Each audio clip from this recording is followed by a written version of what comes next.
why wasn't nr-ax-SpA indexed as an ICD-10 subcategory? So in this case, it really is just because our coding manual only undergoes periodic updates, and those updates are widely spaced. So interestingly, ICD-11 already exists today.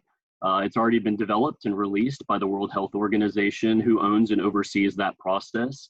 And in actuality, non-radiographic-SpA is recognized there. However, the implementation date for ICD-11 in the United States still has not been determined.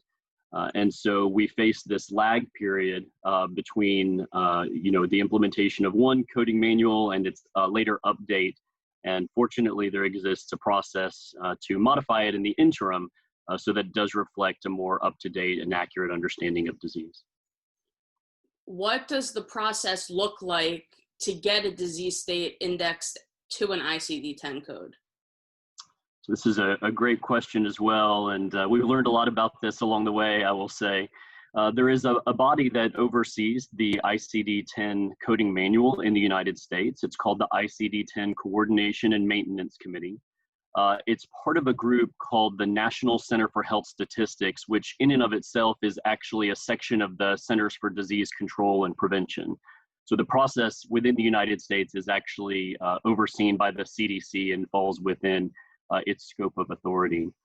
The committee meets twice a year to entertain potential changes to both the diagnostic and procedural coding manual and receives applications that are considered live at committee meetings that happen in March and September on a regular cadence every year.